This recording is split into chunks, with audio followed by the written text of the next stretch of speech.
can afford anything, but not everything. Every choice that you make is a trade-off against something else, and that doesn't just apply to your money. That applies to any limited resource that you need to manage, like your time, your focus, your energy, your attention. Saying yes to something implicitly carries trade-offs, and that opens up two questions. Number one, what matters most? Number two, how do you align your decision-making around that which matters most? How do you focus on the stuff that matters and ignore the stuff that doesn't? Answering those two questions is a lifetime practice. And that's what this podcast is here to explore and facilitate. My name is Paula Pant. I'm the host of the Afford Anything podcast. Normally, we're a weekly show. We air every Wednesday, but once a month, on the first Friday of the month, we air a First Friday bonus episode. So welcome to the August 2022 First Friday bonus episode. And these episodes are styled as Afford Anything Presents Invest Anywhere, co-hosted with Suni Rao. We want to make real estate investing approachable for everyone, not just the hedge funds on Wall Street.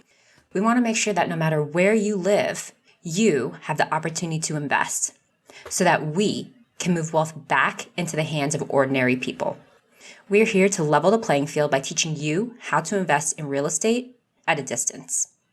I'm Suni Rao, the co-host of the Afford Anything Invest Anywhere podcast series. And today, Paul and I are going to talk you through one of the major decision points that confront investors when they decide to invest in real estate outside of their immediate location.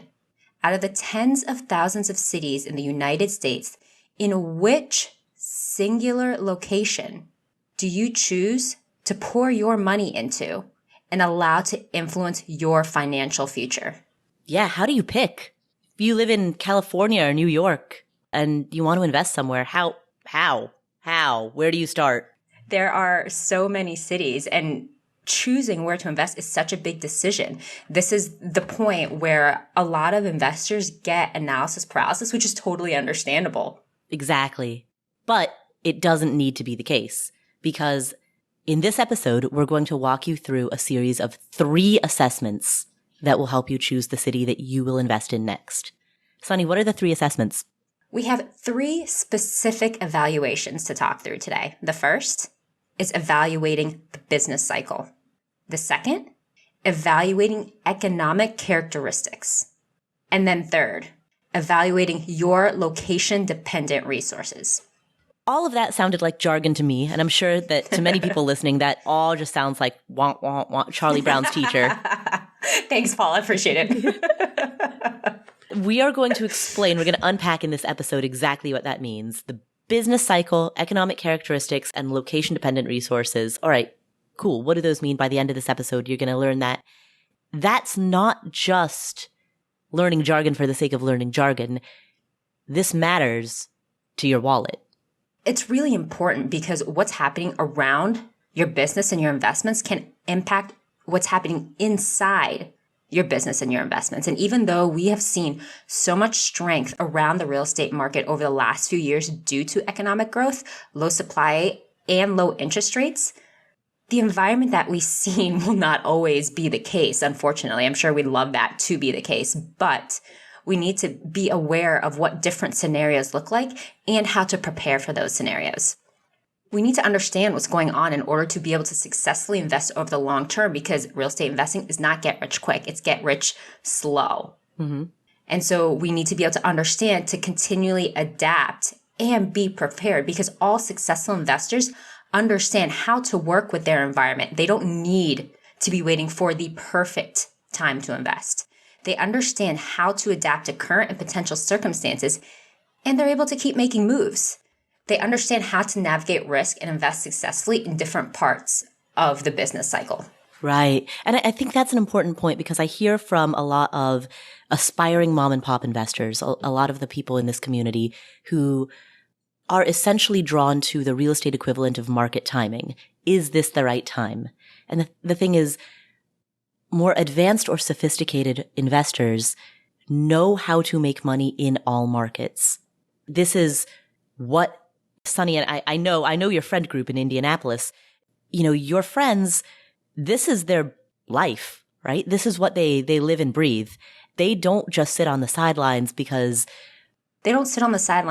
interest rates are increasing and now it's a little bit harder, and they think that maybe the property values are going to stagnate or drop.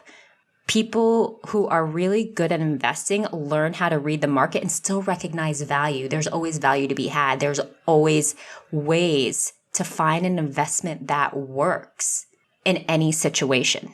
Exactly. Great investors know how to make the best of whatever situation is around them. And part of the way that they do that is by assessing this jargon that we're going to talk about today, by assessing the business cycle, by assessing the economic characteristics of a place, by assessing the location. So let's talk about how to do that. Let's start with the first of the three assessments. Number one, the business cycle. Yeah. Jinx. Let's start off at the very top, high level. Business cycles are strongly influenced by inflation and interest rates. Inflation has been a topic that's been heavily discussed as of late, but it's still pretty convoluted and it can be difficult to fully understand.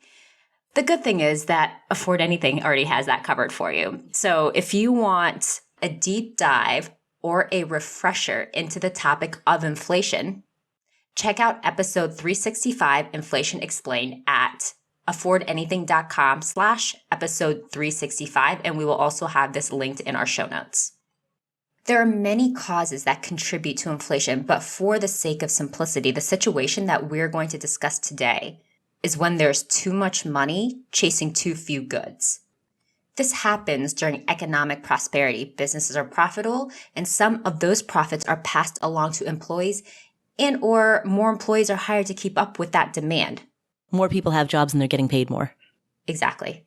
Then consumers have more money, and this leads to more spending, which makes businesses even more profitable. The world is open for business. Exactly. And the other side of this equation are interest rates. Interest rates are one method of keeping inflation in check, and rates have been increasing lately, which is the government's way of encouraging consumers to save more. Because when interest rates increase, consumers receive higher rates on savings accounts, bonds, and those types of investment options. Mm-hmm. So the government is hoping that consumers will funnel their savings into these vehicles and spend less on goods. And likewise, businesses will also spend less because borrowing becomes more expensive. So if borrowing's more expensive, businesses aren't going to borrow as much in order to grow, which means business growth slows. Right? Businesses hire fewer people, they make fewer capital expenditures. Essentially, when money becomes more expensive to access, people access less of it and therefore spend less of it. Part of the thought process is that when people spend less, prices won't increase as fast. And that should bring inflation back into check. And the reason that we're talking about inflation is that business cycles are strongly influenced by inflation and by interest rates. But what is, Suni, what is a business cycle? Like, where's the cycle part? A business cycle is comprised of 4 different parts if we were going to break it down and look at them. The 4 parts of a business cycle involve the peak phase, the recession phase, the recovery phase, and then the expansion phase. So those are the 4 phases of the business cycle. What happens in each one? We are going to jump into that. But first, the important thing to remember is that all business cycles have their variances. And the business cycle of the last few years has definitely been different from what has been seen in the past. According to the National Bureau of Economic Research, average business cycles are usually only 6 to 9 months. But the business cycle that we had that ended in February of 2020, right before the COVID shutdown, lasted 146 months. So we are going to be talking about broad characteristics that define business cycles, but it is really important to look at the environment holistically because real estate markets are hyper-local and the indicators that we discuss, like housing supply, like interest rates, can be influenced and fluctuate based on other dynamics. Right. So what we're going to be talking about are the fundamentals or the principles that are generally broadly seen in business cycles across the span of history, but may not apply in any one given moment in time or in any one given location. We're talking broad characteristics. We are going to review the different phases of the business cycle and spend more time talking through the riskier phases of the business cycle, which would be the peak phase and the recession phase, because those times are more difficult to navigate. And honestly, many have found being successful in the recovery and expansion phases to be much easier, not unlike sometimes hitting water falling out of a boat. Right. There's that expression, in a bull market, everyone thinks they're a genius. Yeah. The recovery and expansion phases, I guess, is where you can have a monkey throw a dart at a dartboard and make money at it, like hitting a winning stock. As Warren Buffett says, when the tide goes out, you see who's swimming naked. I love that quote. That's all about how to survive the more difficult phases, the peak phase and the recession phase. Okay, so let's dive into what these 4 phases are. As we've already established, there are 4 phases: the peak phase, the recession phase, the recovery phase, the expansion phase. Let's go through these 4 phases. What's the first that we're going to talk about? The first phase that we are going to talk about is the peak phase, because that's been the topic of conversation for some time now, and it's definitely the phase with the highest risk for investors. And it is the highest risk because it is during the peak phase where prices begin to level out and demand begins to soften. Ooh, that sounds like right now. Prices start leveling out, demand starts softening, and that's created intentionally right now because of the need to keep inflation in check by raising interest rates. We want prices to soften because we can't have real estate growing at a 20% clip year over year like it did in the past year. Yeah, that still boggles my mind. Yeah, and that's not a sustainable growth rate, so that growth rate needs to be tamped down. So yeah, we're clearly in a peak phase right now, and the Fed is doing their best to try to get prices to level out and to get demand to soften. So what else happens in that peak phase, broadly speaking? Yeah, so while we are currently seeing pricing and demand follow the typical characteristics of a peak cycle, supply is not following that same trend. Typically, supply and demand at this point start to even out and inventory starts to build up to a point where there can be excess inventory on market. However, at this point in 2022, there has been low supply for so many years due to decreased building that the inventory on market is not catching up to where it would typically be at this point. Right. And one of the effects of the Fed raising interest rates in 2022 is that builders are now building less than they were. So the problem of not enough housing inventory is continuing. We've had this problem for the last decade where there's been a deficit of housing inventory, and builders started building at the end of 2021, early 2022, when real estate was growing at a 20% clip. Now that demand is softening, builders are building less. You can tell through the issuance of new construction permits. And builders are also building less because interest rates are increasing. Right. So that makes their ability to borrow funding to support the development much more costly. And this is a characteristic that is typical of the peak business cycle phase. Increased interest rates don't just impact builders.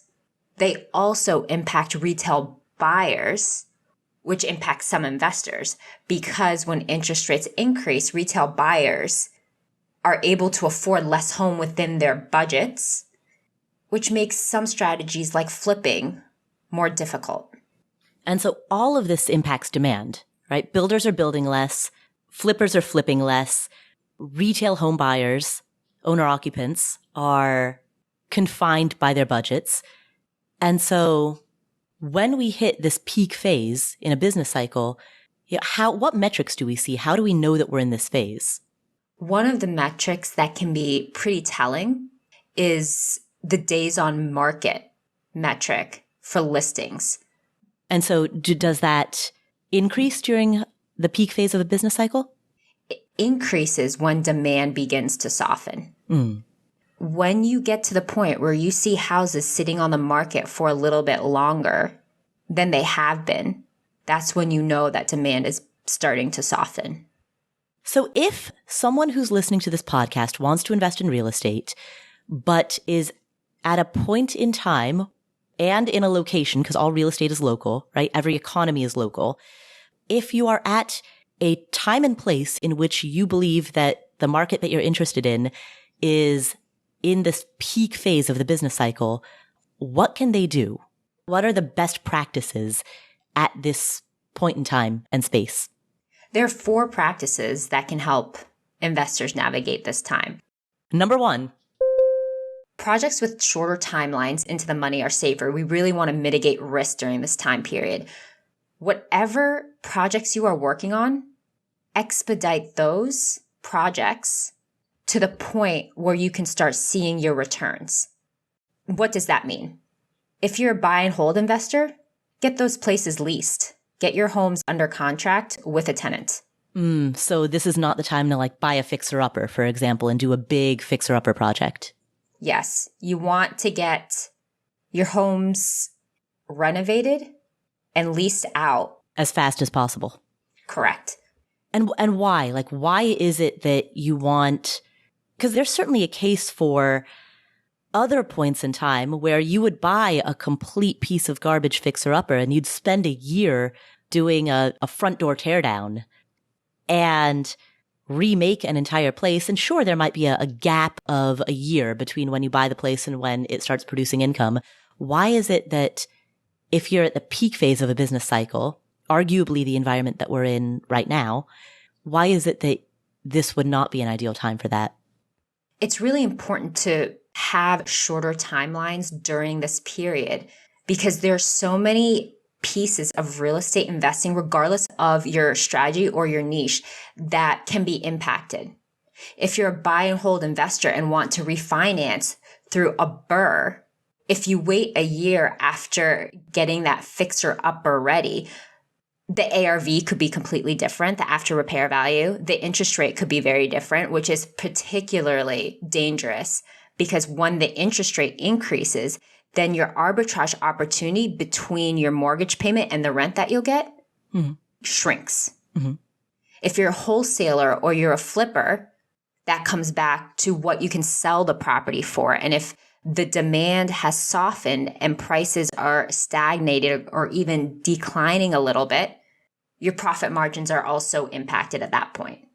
So you don't want to hold on to your inventory and be impacted by broader forces outside of your control. You don't want to be impacted by the market if at all possible. And so prioritizing cash flow over longer projects puts you into a position where all of the noise that's happening in the outside world, all of the rising interest rates are not really your concern at the moment. Exactly. Okay. So tip number 1, if you think that you're in the peak phase of a business cycle, is prioritize speed of cash flow above and beyond something that might be a more long-term project, like trying to get a bunch of forced appreciation through a big fixer-upper. So that's the first tip. What's the second? The second tip, which applies really to all investing, but especially in the peak phase of the cycle, is to have multiple exit strategies, regardless of how you decide to invest. One popular example of having multiple exit strategies is if you're rehabbing a flip and the market turns, if you have run your numbers so that you can also turn it into a rental or even sell with a lease option to ride out the downturn, even if the market turns, you can still make a return on your investment until you can return to your original strategy.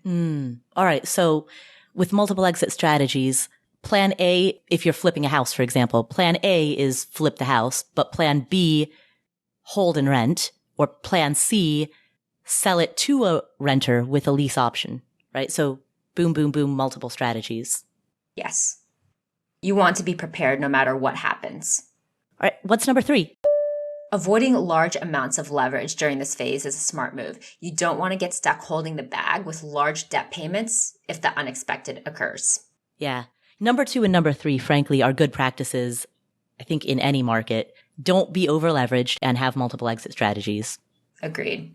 All right. So what's number 4? If you think that you're in the peak phase of a business cycle, what's the 4 out of 4 best practice?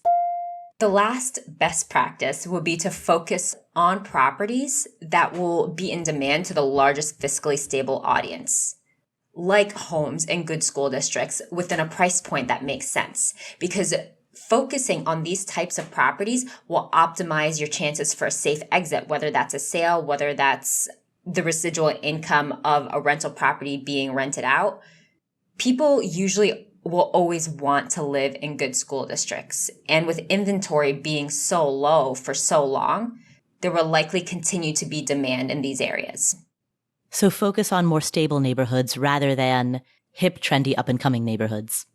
Yes. Because if something is hip, trendy, up and coming, you don't really know if it's going to actually up and come. Well, like we saw during COVID, why are neighborhoods up and coming? Sometimes it's because they have an influx of the cool coffee shop, the cool bar, the cool restaurant.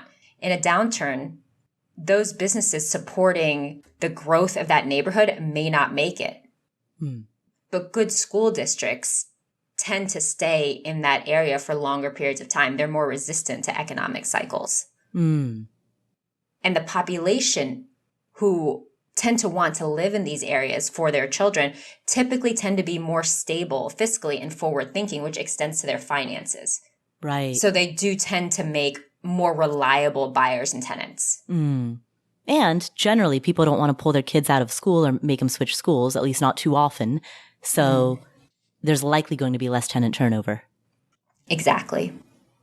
And that's a wrap on the trickiest phase of the business cycle, the peak cycle. Okay, so the good news is if what we're in right now is the peak phase, then what we're in right now is the trickiest phase. So if you can navigate now, if you can do this well, then the other 3 phases will be a cakewalk. So what comes after this, right? Once we are done being in this peak phase, what's next? The phase that follows the peak is the one that has been the talk of the town for some time now, the recession phase, because people have been very afraid, and honestly, rightfully so, of the recession phase. And this is usually indicated by 2 successive quarters of negative GDP. Recessions are tough on a lot of folks, even those who aren't involved in the real estate market, due to many reasons, including the fact that there will be many without jobs, and those with jobs will likely have to deal with stagnating or shrinking wages. For retail buyers, it's a tough time to purchase a home to build a life in, because even though property values may have leveled out, lending practices are usually stricter. So getting approved for a loan can be much tougher with more conservative underwriting standards and more paperwork required. Not to mention, they might be approved for less home at this point in time. For investors, navigating this time period can be especially challenging. Typically, property values drop or stagnate, housing supply increases, and new construction slows. Everything that you've just said, these are characteristics typical of recessions or the recessionary phase of a business cycle. One thing that's notable about 2022 that's quite different than a lot of years is that we are, if we are entering a recession, or which we may or may not already be in one, we are going into this recession with very high employment, low unemployment. And that's going to make this recession feel different than previous recessions. And that's not to say like, oh, there's nothing to worry about. Like, that's not to dismiss it. It's simply to observe that there are fundamental economic characteristics about this potential 2022 recession that differ or diverge from what we have experienced in the past. Now, all of us are scarred from the memory of 2008. And in 2008, during that recession, home prices plummeted. Home prices actually... But did they across the board? Ooh, tell me more. This is where negativity bias comes in. People think of 2008 and they recall parts of Florida and other parts of the country where, yeah, the property prices completely were decimated to a fraction of what they were a year or two prior. However, that is not the case across the board. Housing is impacted differently in each recession and by location. Even in 2008, when you had areas in Florida where home prices were 30% of what they were 24 months prior, but in other parts of the country where there were locations that were more economically stable and had more diverse employment, like Boston, property values remained relatively stable. Those areas didn't see property values plummeting to 25% of what they had been prior. Yeah, one notable thing about the 2008 recession was that the areas of the country that were hardest hit were also the areas of the country that had some of the greatest volume of new construction speculation during the expansion and peak phase of the business cycle, right? So the places where builders built the most were the places that then got oversupplied and got hit the hardest. And that certainly was not the only criteria or characteristic. There were also a bunch of garbage mortgages. There were, communities with high levels of mortgage fraud. Those places also got hit quite hard. But, cities like Phoenix, Atlanta, Orlando, there was a lot of builder speculation there pre-recession that led to an oversupply of inventory during the recession. Contrast that with a place like Cincinnati, where pre-2008, there wasn't an influx of building speculation or housing flippers piling into places like Cincinnati. And as a result, when the chickens came home to roost, or whatever that expression is, right? Home values in Cincinnati, relative to places like Atlanta, Phoenix, Orlando, were not hit nearly as hard. The other thing to note is that when housing prices decline below where they are today, that is by definition deflationary. And what makes this particular, if 2022, I keep caveating if we're in a recession because it's not confirmed yet, but by definition, a recession is typically characterized by 2 consecutive quarters of negative GDP growth, which means that recessions by definition are only visible in hindsight. So we don't know if we're in a recession yet, but we might be in one right now. If we are in one, if there's a 2022 recession, it's notable that this recession is taking place simultaneously alongside the highest inflation in 40 years. And so when you have both recession and inflation happening concurrently, you have characteristics that would keep an asset class, such as housing, from becoming deflationary. Deflation is when prices tomorrow are lower than prices today. And that's what happened in 2008. Prices of homes in 2008 dropped lower than they were in 2007. Tomorrow was cheaper than today. So that deflation took place in the housing market in 2008. It was a recession that triggered asset class deflation. And that's what we are talking about when we say that the 2022 recession could be very different, in that it's hard to imagine deflation happening given the high levels of inflation that we're battling. The recession phase is when a long-term mindset and appreciation for residual income can be beneficial. Buy and hold strategies can really pay off in the long run if they're executed during the recession phase. Paula, you just talked about property values being impacted in places like Atlanta and Phoenix. Those are 2 of the highest appreciation markets those have been 2 of the highest appreciation markets in the country. And as you're saying that, I am kicking myself now, wondering why I didn't think to invest in places like that when the prices were dropping. Oh, there will be plenty more opportunities. Like, it's so easy to look back at history and say, why didn't I buy Amazon stock in 1998 or whatever? But that misses the fact that there are so many opportunities today and tomorrow. There always have been and there always will be. The best time to buy real estate was yesterday, right? Mm-hmm. And the second best time is today. It's that old adage, the best time to plant a tree was 30 years ago. Second best time is today. Okay, so getting back to buy and hold strategies. Buy and hold strategies can really pay off in the long term if they're executed during this time because of 2 specific reasons. One, since property values are depressed, buyers have the opportunity to purchase at a lower value, like we were just talking about. And interest rates are usually lowered during recessions to stimulate spending. Right. Which is why the 2022 recession will be different.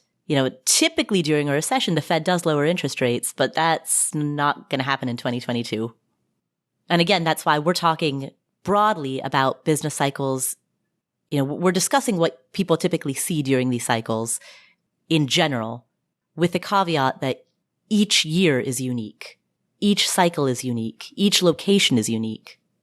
So if we were seeing depressed property values and lower interest rates, as is typical, the combination of these two factors would mean that an investor's monthly mortgage payment would be lower, increasing that arbitrage opportunity, increasing the opportunity to have cash in your pocket between the monthly mortgage payment and the monthly rent collected, especially as the business cycle eventually recovers, people have more money and demand increases. Another strategy that can be really great right now is buying land, especially if you have the resources to buy it in cash and hold on to it until the business cycle trends upward again. And that's because prices are generally lower. And since new construction is slowed down, there can be less demand for that land, which creates the opportunity for you to be able to close on better deals. Right. As we talked about earlier, fewer builders are building right now because interest rates are higher.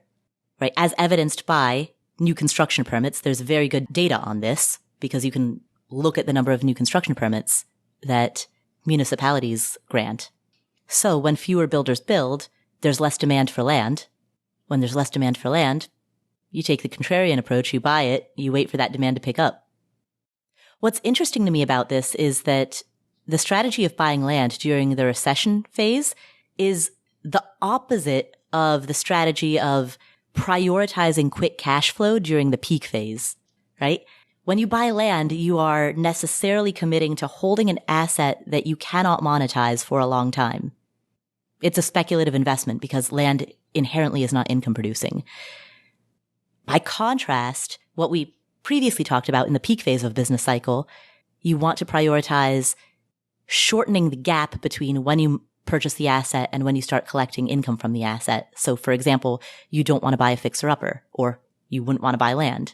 So that I think is really interesting in terms of how what you buy, what types of assets you buy differs during different phases of the business cycle. And that's a perfect example of how investors find opportunities in every phase of the business cycle. They find opportunities no matter what's happening in the market, but you have to shift. Sometimes it's better to buy a fixer-upper. Sometimes it's better to buy something that's rent-ready. Sometimes it's better to buy land. And not just sometimes, but different places, again, because all real estate is local. And that also speaks to the importance of fully understanding the different strategies and niches available. One of the reasons land might be a little bit more attractive is because after the initial purchase, there shouldn't be more cash resources required. Whereas if you buy a fixer-upper, you're going to have to keep spending until it's done being fixed up. Right. Exactly. So with land how much you should be in for, which is easier to budget and manage. Right. And that's particularly important during a recession when money can be tighter. Access to money can be tighter. All right. So we've talked about two phases so far. We've talked about the peak phase and the recession phase. What comes after a recession? What's next on the horizon?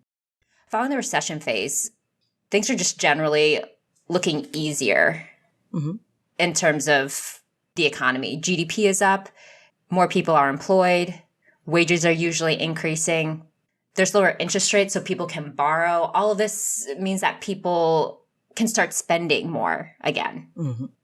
Typically, the real estate prices that have been declining or stagnating, that trend is starting to slow down or reverse totally as buyer demand slowly begins to increase again. And it's during this recovery phase that real estate investors start seeing more opportunity again in the market.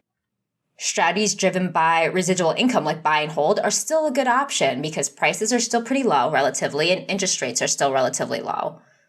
This is also when other strategies can become profitable again. Later on in the recovery phase, when property values are closer to starting to increase again, strategies that are based on the sale of the property, getting income when the property is sold, start to become popular again, like wholesaling, like flipping, like development. It's suddenly easier to be profitable on these strategies than it was in the last 2 cycles of the business phase. So in the recovery phase, basically everything's a good opportunity. Buy and hold is good, but wholesaling, flipping, fixer-uppers, we're on an upward trajectory. And so this is what we were talking about earlier. In a bull market, everyone thinks they're a genius. When the economy is doing well, inside the world of real estate, you can pick from a huge variety of strategies and niches and likely have the conditions in place to do well at it. And you won't know who's swimming naked. Right, exactly. Yes, you might mistake luck for skill. You might mistake the results for good decision making. Yes, exactly. That's the danger. But you hone the practice of building skills and making better decisions by being in the game. So, takeaway is the recovery phase sounds like the easy life. Those are the good days. What comes after that? More good days? Wow, all right. After the recovery phase is the expansion phase, which is also usually the longest part of the business cycle. This growth period is typically 4 times longer than the contraction periods. The economy is strong again. Unemployment is low with job growth. Interest rates are low, so people are still spending and buying and continuing to do so. And because this is the fun part, this is where everyone and their strange aunt is suddenly interested in real estate because it seems like everybody's making money. Capital's getting cheaper to borrow, appraisals are coming in higher as property values increase, and the housing supply is decreasing as it gets easier for people to buy again.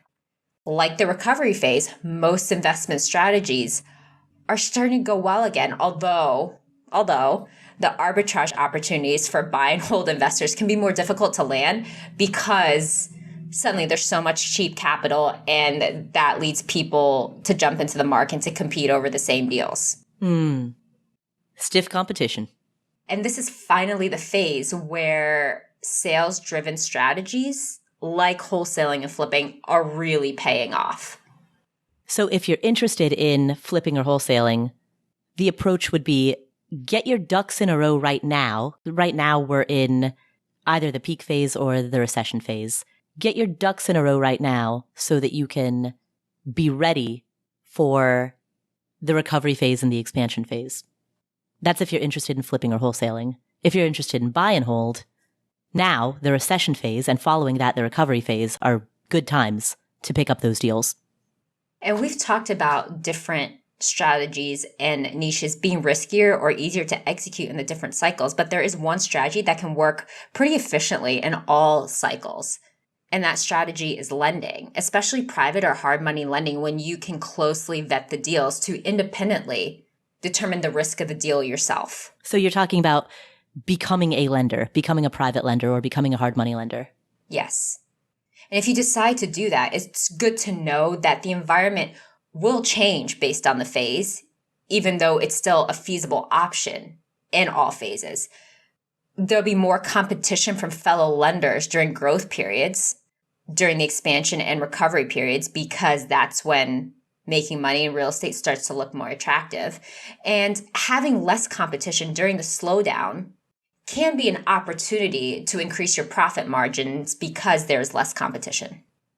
And before we wrap on this discussion of business cycles and strategies, we want to reiterate that we are not advocating for timing the market or choosing a different strategy that's outside your area of expertise or taking a different path necessarily. It is important to invest based on solid fundamentals and due diligence.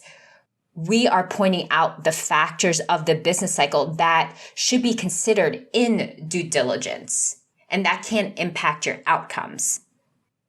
But that's not a reason not to invest, not to take action. Right. Understanding where you are within the business cycle is a factor, but it is not the sole determining factor. Absolutely. All right. So what we have just covered are the 4 phases of a business cycle: the peak phase, the recession phase, the recovery phase, and the expansion phase. And we've talked about different real estate strategies that could work well in different phases. Now we're going to talk about how to look at the local economy of an area. The fun part, most of the data that you need is free. Most of the data that we will talk through is published by the U.S. Bureau of Labor Statistics, and other data sets can be found in reports published by groups like PricewaterhouseCoopers or CBRE and other groups who invest in real estate holdings. And while there are so many factors that you can look at, we understand that this can get daunting. The one thing that you want to keep in mind while you are figuring out what you would like to analyze is the end goal, which is very simple. You want to make sure that the location that you choose has people who can afford housing. To do that, we are going to cover 5 statistics that you definitely need to include in your analysis. Those 5 are population growth, projected population growth, unemployment, projected change in employment, and major industries and major employers. All right, let's talk about population growth. The importance of this is pretty straightforward. You want to know that the area that you're investing in currently has an influx of potential renters or homeowners. And not only do you want growth, you want an area that is growing faster than the average for the US. This is done by finding the population growth statistic as a percentage and comparing that to the US national average. You want the average to be higher in your local environment because you want an environment that is performing better, that is growing, that has more people coming into that area than in other areas. Yeah, that makes sense. You want a city or town where the population is growing faster than the national average. There are times when these statistics, based upon where you find the information, can be called by different names. And an example of that is population growth. Depending on where you're looking for this information, population growth can also be expressed as household growth in certain reports. Yeah, household growth or new household formation. I've seen it called that too. And regardless of how the metric is calculated or phrased, you want a positive percentage. And again, you want that percentage to be larger than the average for the US. Other than population growth, what else should we be looking at? Population growth looks at the current view of people coming in and out. Because real estate investing is get rich slow and a long-term strategy, you want to know more than what is happening with the population today. You also want to know what's going to be happening with the population for the next few years. And that's where projected population growth comes in. Projected population growth is the forward-looking version of population growth, and it's also expressed as a percentage. And you also want to compare that to the national average for context. You're looking at this to confirm that there will be continued demand for housing in your area, not just confirming that there's demand in your area for housing right now, today, this year. The third factor that you want to look at is unemployment. So typically, for context, having 4 to 5% unemployment is considered healthy, and closer to 4% is considered full employment. As the unemployment rate drops, inflation becomes a topic of discussion, and that is when larger portions of the population have more money to spend on goods and services. Like population growth, you want to compare your location's unemployment rate to the national average. And you want unemployment in your location to be lower so that there are more folks with the income needed to create demand for your real estate product. And just like we took a look at population growth through the lens of how it's performing currently and in the future, we want to do the same with employment. Projected change in employment will show us whether employment will increase or decrease in our area. And we can get that statistic at a nationwide level. And compare it to the local level? Yes, absolutely. That is critical. You want jobs growing faster in your area than the average for the country as a whole. All right, so the 4 stats that we've talked about so far, population growth, projected population growth, unemployment, and projected change in employment. All of that makes sense. Are there people coming in? Do we think they're going to keep coming in? Do they have jobs? Are they going to keep getting jobs? All of those metrics rely on numbers. We do have one metric, one area to look at that doesn't involve numbers. But that doesn't make it any less important. Before investing in any location, you need to understand who is employing the population. It's great if they're getting jobs, and it's great if people are expected to continue getting jobs, but who is giving them the jobs? Mm-hmm. You need to look at the major industries and the major employers to understand that. And you really, really want there to be diversity in both industry and employers. Right. You don't want a city or town that's dominated by just one single large industry, or worse, one employer. Because you don't want any one single fluke to take place that will impact that company or that industry. Because if it does, then the entire economics of that location will spiral. And then it's going to be really hard for you to maintain the value of your investment and your cash flow when people don't have jobs. Right. In that area. Right. And we've seen many examples across the country throughout history of cities or towns that were destroyed when a factory shut down or an entire industry collapsed. I mean, look at Detroit a few decades ago, and Detroit's done a great job of recovering now, but that was not the case a few decades ago. It looked pretty bleak for a while. And Detroit is notable because it's such a large city, a large population, but certainly smaller towns, we've seen the story play out again and again. An employer shuts down or an industry goes into decline. And then the entire town is impacted. Right. People are moving out. People are having trouble paying bills. And as a real estate investor, that means the demand for your product decreases significantly. Exactly. And even then, if you had multiple exit strategies lined up, does it really matter? If people don't want to buy the home you're selling or don't want to rent from you because their company closed down and they have to move.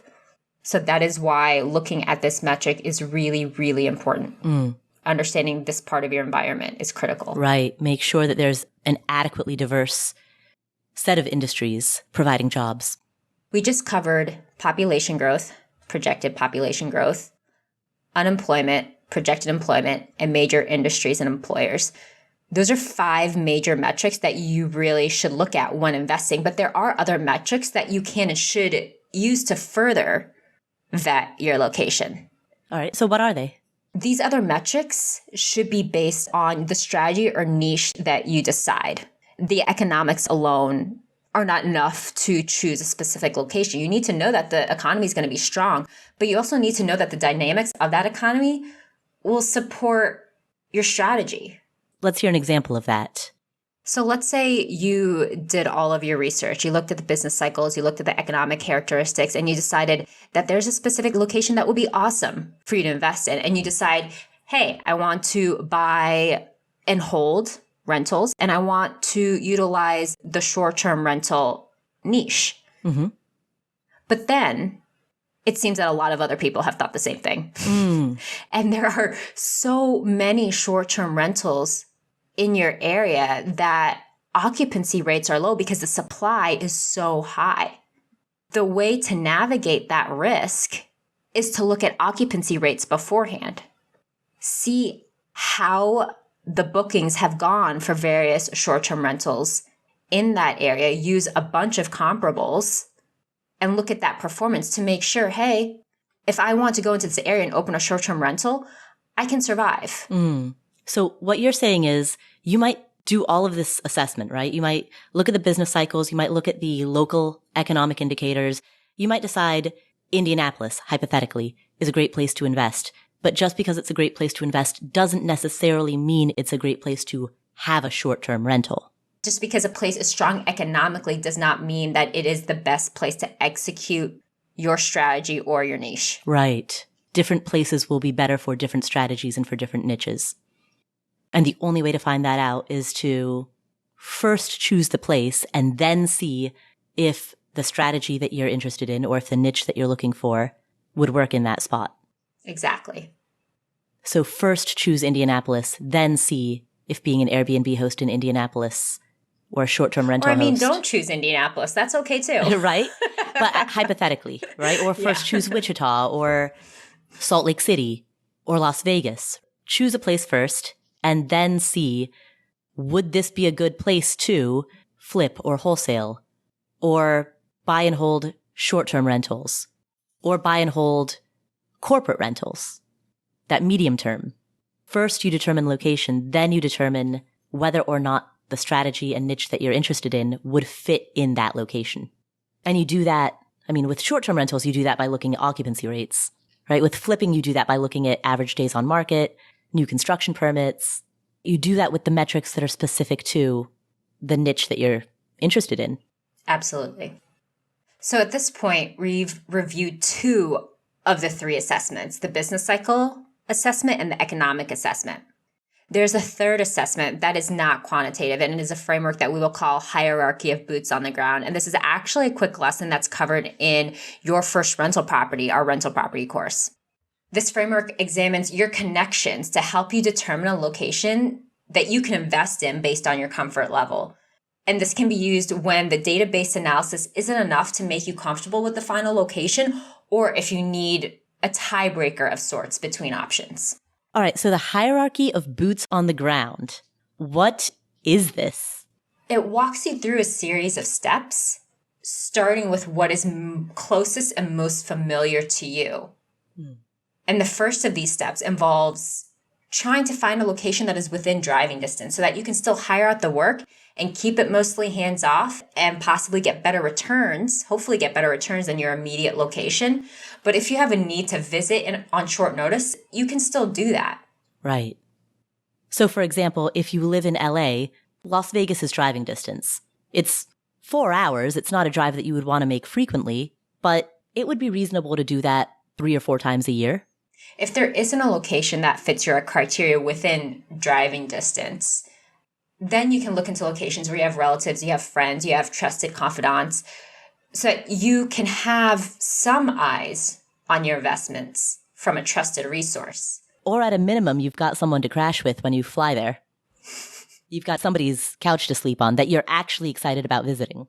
And if investing within a drivable distance doesn't work for you, and investing in a place where you have people you like and trust also doesn't work for you, maybe review the places that you've lived. It could be a location where you went to college. It could be somewhere you spent some time as a child. It could be where you held a job for a short period of time.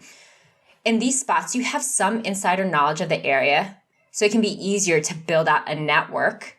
And that might help you navigate the location with more ease and comfort. The fourth option would be to list out places that you'd like to retire or you'd like to visit often and evaluate those locations for investment fit. And since you enjoy or you think you'll enjoy the location, this option could be a really nice blend of meeting personal and financial goals. And if none of these previous 4 options were viable for you, then you just might have to build out your boots on the ground team. And while that option definitely sounds daunting, we have you covered on that very topic in a future Invest Anywhere episode. Yeah, how to build a team from scratch in a place where you don't know anybody. Yeah, and that's what I did in Indianapolis. Same. Right? Yeah. When I was a long-distance investor from Boston. Yeah, exactly. So all of those are factors, that the hierarchy of boots on the ground, those are factors related to your personal life and your personal experience. And then local economic data, those are factors related to the local economy in wherever you're considering investing in. And then that discussion about business cycles, that's a discussion about broad macroeconomic timing, which applies nationwide, but also all real estate is local. So a specific city or town might be experiencing something that is different from what the majority of the nation is experiencing. Of course, every city or town is going to be influenced by the Fed, by national trends, but there are also many cities and towns that have their own local economic cycles and timing that's different, right? There's variance. And so these factors, the business cycles, local economic data, and your personal connections, these come together to create a mosaic of how to evaluate where to invest and how to evaluate what strategy or what niche might be a good fit for this moment in history. And which would be a good fit for you in this moment in your personal life. and with the resources that you have, your network of connections. Now, Suni, we've talked about gathering data. In our show notes, which people can subscribe to by going to affordanything.com/show notes. It's free. In our show notes, we will list resources where you can find some of the data that we've talked about. The U.S. Bureau of Labor Statistics, the PricewaterhouseCoopers report. Inflation Explained. Right. Yes. Our deep dive into inflation. If you really want a tree trunk level understanding of inflation. We're going to link to all of that in the show notes. You can subscribe to the show notes for free at affordanything.com/show notes. You can also visit the show notes for this episode on the web at affordanything.com/episode 395. Well, Suni, thanks for another great First Friday episode. This has been a lot of fun, per usual. Thanks, Paula. Absolutely. What's going on in your life in terms of real estate? Give us your personal real estate updates. You segue into this as if you don't already know. Yeah, so I am super hyped right now. I just got my next house hack under contract.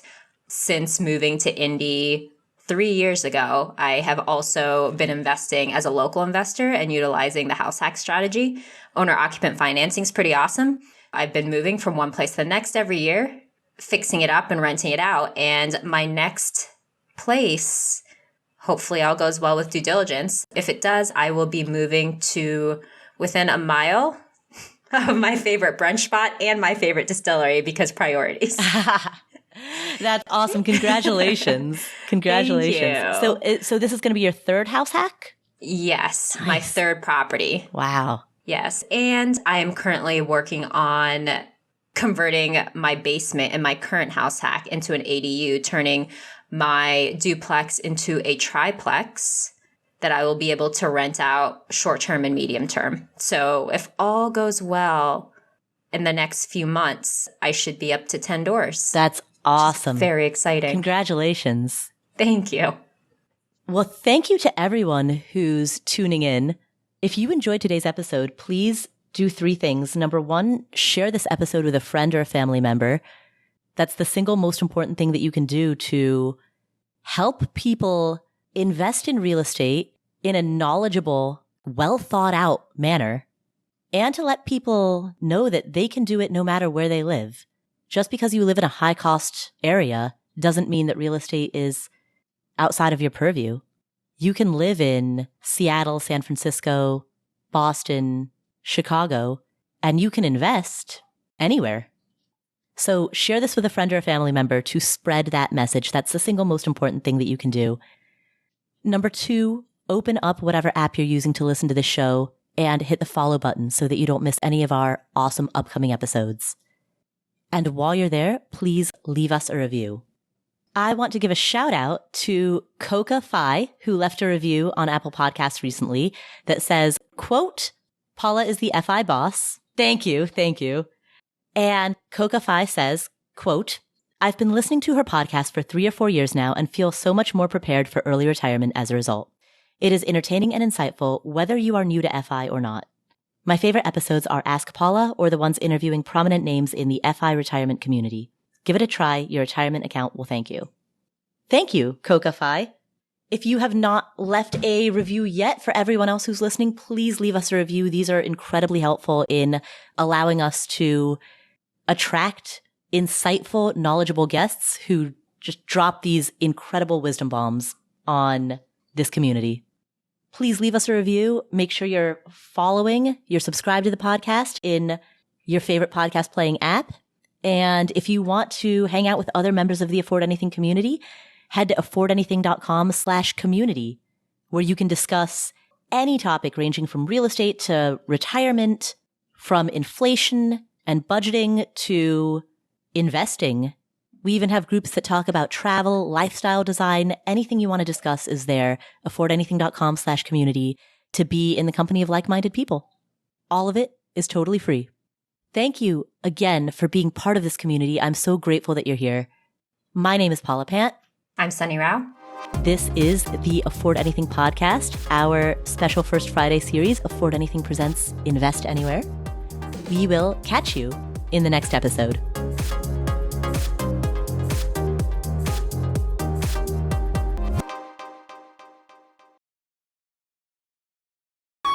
calling the recession phase is the recovery phase. At this time, GDP is increasing. The end of recession is declared. This sounds so boring.